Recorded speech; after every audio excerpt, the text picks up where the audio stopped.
राज्य में बड़ी हलचल रही। योगी की पुलिस चौकन्नी थी, चप्पे चप्पे पर पहरा था।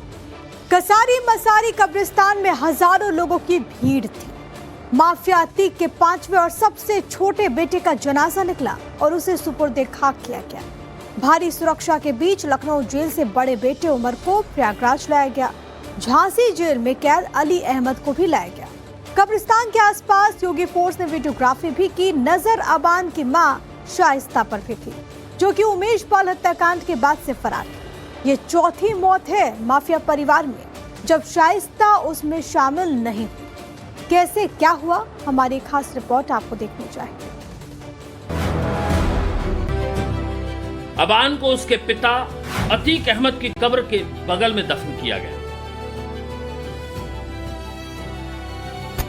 छोटे भाई को अंतिम विदाई देने के लिए माफिया अतीक के दोनों बेटे अली अहमद और मोहम्मद उमर भी कसारी मसारी कब्रिस्तान पहुंचे। जेल से पेरोल पर आए बड़े भाई उमर और अली ने जनाजे को कंधा दिया। दोनों जनाजे की नमाज में भी शामिल हुए। जिस वक्त अबान के जनाजे को दोनों भाई कंधा दे रहे थे, बताया जा रहा है उस दौरान दोनों उमर और अली फूट फूट कर रो पड़े।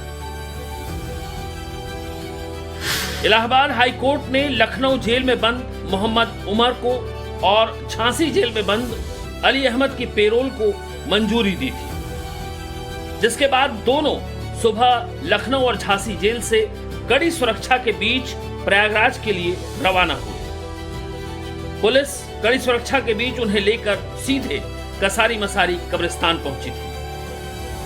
अतीक अहमद के दोनों बेटे जो हैं वो इस वक्त पैतृक कसारी मसारी स्थित कब्रिस्तान में पहुंच चुके हैं। यानी कि जो झांसी जेल में बंद था अली और लखनऊ की जेल में जो बंद था उमर जो है वो दोनों पहुंच चुके हैं। आगे जो आप देख रहे हैं वो उस गाड़ी में जो है बताया जा रहा है कि उमर बैठा हुआ है, और ये जो पीछे जो गाड़ी जस्ट अभी आई है वो गाड़ी जो है बताया जा रहा है कि इसमें अली जो है वो बैठा हुआ है। और ऐसे में जनाजे की जो नमाज है वो अदा हो चुकी है और उसके बाद यहीं से जो है कुछ ही दूरी पर जो कब्र जो खोदी गई है अबान के लिए, वहाँ पर दोनों भाई जो है वो शामिल होंगे। इस जनाजे के बाद जो है वहीं पर अबान को जो है सुपुर्दे खाक किया जाएगा। ऐसे में भारी संख्या में जो देखिए आप लोगों की भीड़ देख सकते हैं, लाइन से जो लोग जो हैं वो घेरा बनाकर खड़े हैं जहां तक ये कब्र बनी हुई है। यानी कि 200 मीटर की दूरी पर कब्र है। 200 मीटर की दूरी तक लोगों का जो हुजूम है वो यहाँ पर दिखाई दे रहा है। हाईकोर्ट के आदेश के मुताबिक 1 घंटे तक दोनों भाई अपनी बुआ और भाई से मिल सकेंगे। कसारी मसारी कब्रिस्तान में स्थित मस्जिद में ही उमर और अली अपने भाई एहजम, बुआ परवीन कुरैशी, बुआ के बेटे एहतशाम और अपने वकील से मुलाकात करेंगे। कोर्ट के नियमानुसार जो है 1 घंटे का इनको जो है परिवार के लोगों से बातचीत करने का मौका मिला है, लेकिन उसमें भी कुछ लोगों को ही रखा गया है जो पहले से ही नाम बताए गए थे। जैसे कि बताया जा रहा है कि हटवा में जो इनकी बुआ है यानी कि परवीन अहमद कुरैशी वो हैं, और इसके साथ ही एक इनका चौथे नंबर का जो भाई है यानी कि एहजम वो है, और ये दोनों भाई यानी कि 4 साल के बाद जो है उमर और अली की ये मुलाकात एक अहम भी है। और हालांकि कोर्ट ने पाबंदी लगाई है कि दोनों इस दौरान मीडिया से कोई बातचीत नहीं करेंगे और किसी तरह की सभा को भी संबोधित नहीं करेंगे। कसारी मसारी कब्रिस्तान में ही पुलिस कड़ी सुरक्षा में वापस दोनों भाइयों को लखनऊ और झांसी जेल ले जाएगी।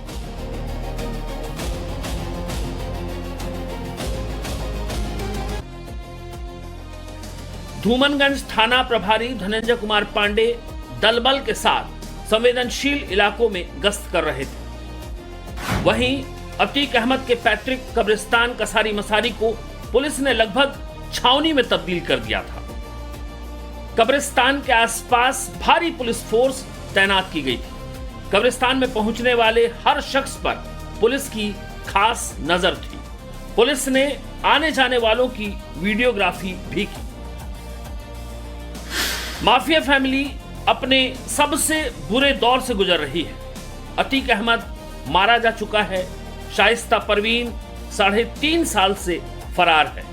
अतीक का बड़ा बेटा मोहम्मद उमर किडनैपिंग और रंगदारी केस में लखनऊ जेल में बंद है। दूसरा बेटा अली अहमद झांसी जेल में, तीसरे बेटे असद का झांसी में एनकाउंटर हो चुका है और चौथा बेटा अहजम इन दिनों पढ़ाई कर रहा है।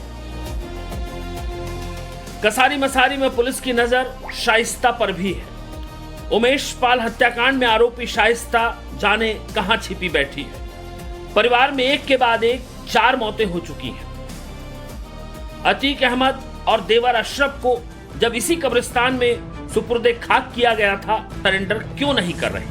कहीं ऐसा तो नहीं कि शाइस्ता छिपकर माफिया के साम्राज्य को जिंदा रखने की कोशिश में है?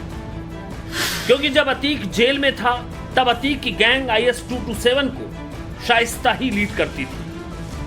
हाल के दिनों में ऐसी खबरें भी आईं कि IS 227 गैंग जिंदा हो रहा है।